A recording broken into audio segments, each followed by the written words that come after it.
Hello again. My name is Sandra Rochelle. I'd like to welcome you to my channel. I'm in the midst of doing a series about all the things that went on when after I discovered that I had a brain tumor. My husband brought me home from the rehab center that had treated me so badly. And I thought, finally I'm safe. He's going to put me in the hospital and they're going to treat me and everything's going to be great. Well, that isn't what happened. And I have to say at this point that these things I'm talking about so calmly now were very traumatic when they were happening. But I was so weak and so sick, and my husband was so upset that we really couldn't deal with those the way perhaps people think we should have. But we had to take care of me. I mean, that was the first priority, as it always should be when you're sick. So he took me to our hospital, and I was admitted. They kept me there for, I think, one night. And the very next morning, early in the morning, I wasn't even awake yet, my doctor, who happens to be my family doctor, came in and said, "We're releasing you." And I said, "Why? I still am not well." He said, you're not sick enough to be in here. We're releasing you. I'll let you stay till noon, but that's it." And I couldn't understand that. Later I learned that there is something that you all need to tuck away in case you get sick. There is something called a hospitalist, which I was not aware of, and I was not aware that this doctor was one of them. A hospitalist basically is a doctor employed by the hospital to get patients out of the hospital as fast as he can to save money. He takes precedence over your doctor that's caring for you, and what he says goes. If he says you have to go out, even if the other doctors disagree with it, you've got to go out. Well, I went out not only once, but 4 different times. And I was distraught. I was getting sicker and sicker. I was not getting medication. Finally, the last time my husband took me to the emergency room, the doctor there said, "Well, he wants you," he says, "I would put you in the hospital." He said, "But your doctor wants you sent to a rehab center." Well, after what happened at the other rehab center, I was terrified. I just did not want to go again. But I didn't have a choice. They put me in a wheelchair van and they shipped me over to the closest one, which turned out to be a whole lot better than the other one. But I was still sick. I still was not getting any medication. Now we're at day 10 here. So the next morning, I asked to see the doctor that was there. It was a woman. She came in and she took one look at me and she said, "What are you doing here?" I said, "Well, this is where my doctor said I had to be." "Oh no," she said, "you're really sick." She says, we can't take care of you here."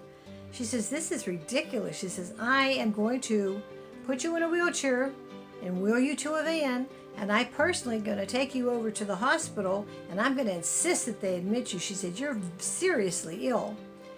So she did that, got me into the ER, and the woman doctor there looked at my records and said, "My God," she said, "your cortisol is 0.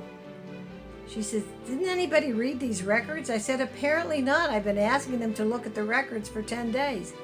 She says, "I'm admitting you." She said, "You are really sick." So she got me up to a room, and it was the weekend. So my family doctor wasn't working that weekend. His partner, another woman, came in. This doctor was a doctor. She looked at my records and she said, "Oh boy," she said, "this is bad." She says, "I'm taking you off of all food and liquids to clean out your system, and then I'm going to bring in a specialist and we're going to start medicating you." She says, "You really need this medicine." So that's what she did. And the next morning, an endocrinologist showed up, And he said, I'm going to dose you as heavily as I can with this stuff. And he says, we'll have you up and dancing in a day. He was a real nice guy.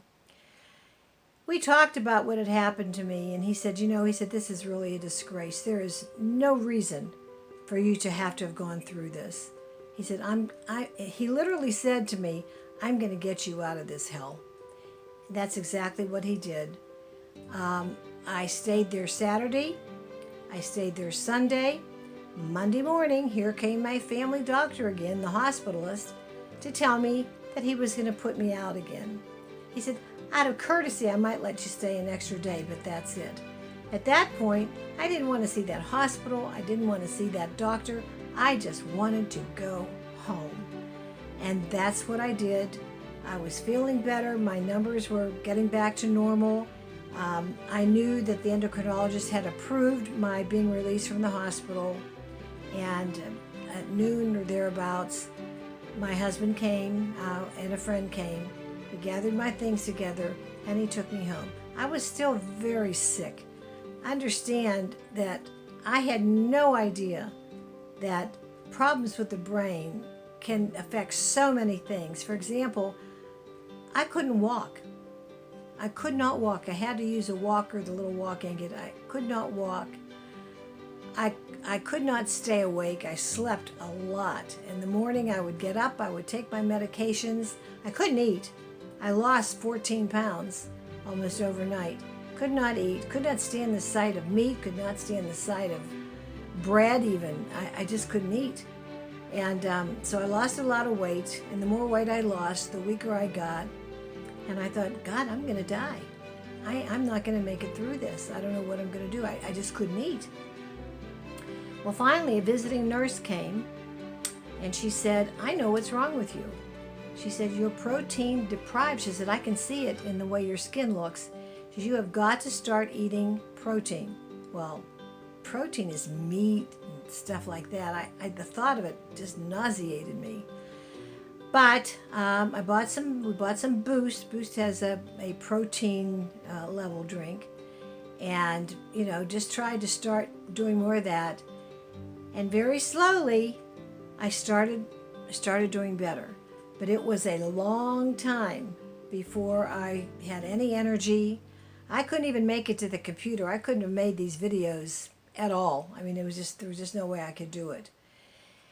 So I started getting back on my feet. They brought a physical therapist in, and they brought nurses in, and they started treating me. I was on my medication, and everything was going good until we had another emergency.